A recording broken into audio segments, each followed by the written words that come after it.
A powerful storm system is coming to the United States over the next few days, and this will bring some huge problems, including the return of significant severe weather. This includes damaging winds, large hail, and tornadoes. Additionally, very warm weather is building across the country right now, but a strong cold front is going to impact much of the United States by the weekend. Lastly, we are watching a big uptick in the tropics, and there is a tropical wave that could enter the Caribbean Sea next week, and this could become our next tropical storm or hurricane.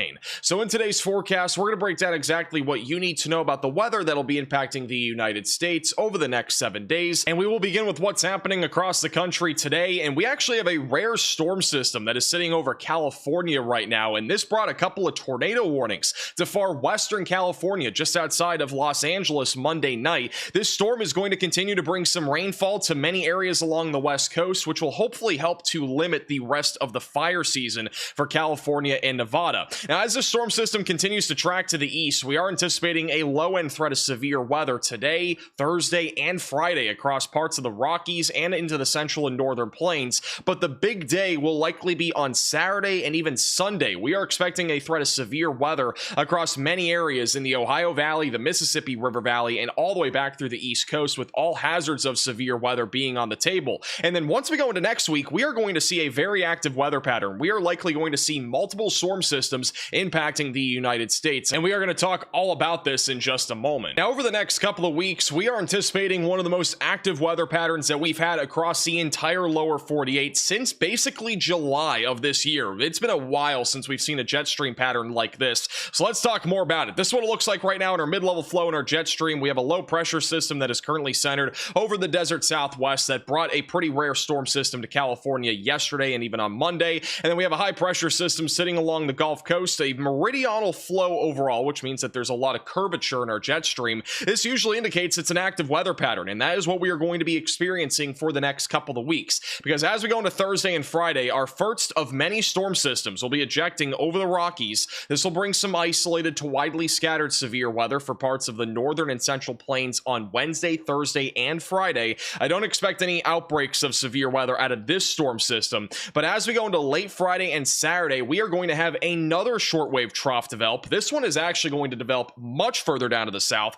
across parts of New Mexico and Colorado, and as it moves into Oklahoma and Texas, it's going to start to intensify, and we expect the low-level jet to ramp up as we go into Saturday, which means that there will be some strong low-level wind. And when we get these strong low-level winds, it can help to amplify a risk of severe weather and even create more wind shear, which leads to tornadoes. So Saturday, we really need to keep a very close eye on anywhere from Indiana back into Texas, where our winds are going to be coming right out of the southwest across Arkansas, western Kentucky, Tennessee, and even Illinois, and there could be some significant severe weather. Now, a big question mark is going to really come down to the mesoscale features here. What are we going to see in terms of our storm mode? Will it be linear or discrete? If we have a discrete mode, we could easily see several tornadoes, but if it stays more linear, this will most likely just be a big wind threat. So there's a bit of a question mark when it comes to our storm mode right now, but this does look like it could be a significant day of severe weather. On Sunday, this trough will actually intensify further as it moves into Michigan, Indiana, and Ohio, and we should see another risk of severe weather transpire on Sunday from Kentucky, Tennessee, and Alabama all the way back through Pennsylvania and New York, with damaging winds and a couple of tornadoes being possible. The active weather pattern does not stop there, because as we go into Monday and Tuesday of next week, we are going to continue to see a very meridional jet stream, and we will likely see multiple shortwave troughs moving over the Rockies, and this is going to continue to lead to multiple risks of severe weather. So again, get ready. We're going into our second severe weather season, and it almost undoubtedly is going to get very active across much of the lower 48. Now, it's been a while since we've really talked about severe weather, and we do have a risk of severe weather every single day for at least the next 5 days. The Storm Prediction Center does have a marginal risk of severe weather in place for today. Across parts of the high plains where isolated wind, hail, and even maybe an isolated tornado will be on the table, and that will mainly be in New Mexico and also southern Colorado. Thursday, we have a very tiny marginal threat of severe weather located in western Kansas, southern Nebraska, and eastern Colorado, where more isolated wind, hail, and maybe a tornado will also be a possibility.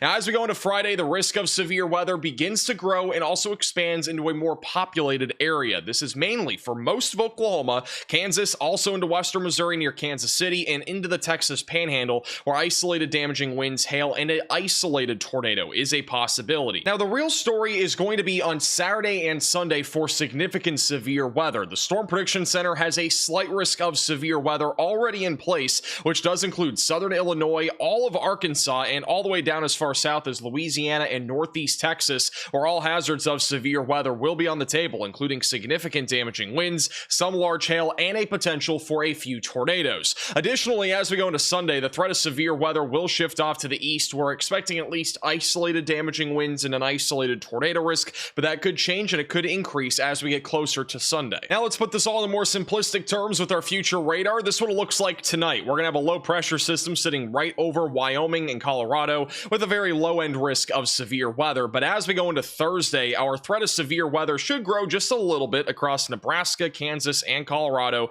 with an isolated wind, hail, and tornado risk existing. On Friday, that low pressure system will move into Canada. That is when our next low pressure system will form over Texas and Oklahoma on Friday night. This will lead to some scattered showers, isolated thunderstorms. I don't expect much in the way of severe weather on Friday, but Saturday is when things really start to kick it up a notch. We are going to likely see a lot of storms across Oklahoma, Arkansas, and Missouri during the morning and afternoon hours, which will lead to damaging winds, some large hail, and a potential for tornadoes. We don't exactly know what the degree of the tornado risk is going to be here, but this is a day that you need to be staying weather aware. Illinois all the way back into northeast Texas, right around 3 to 4 o'clock is when there will be storms out there capable of producing all hazards of severe weather. By the evening hours, these storms will continue to push towards the Mississippi River Valley, and we will continue to watch for all hazards of severe weather, likely up until, if not even past midnight, across the Ohio Valley. Now, as we go into Sunday, this low pressure system will intensify further, down to upwards of 988 millibars, perhaps even stronger than that,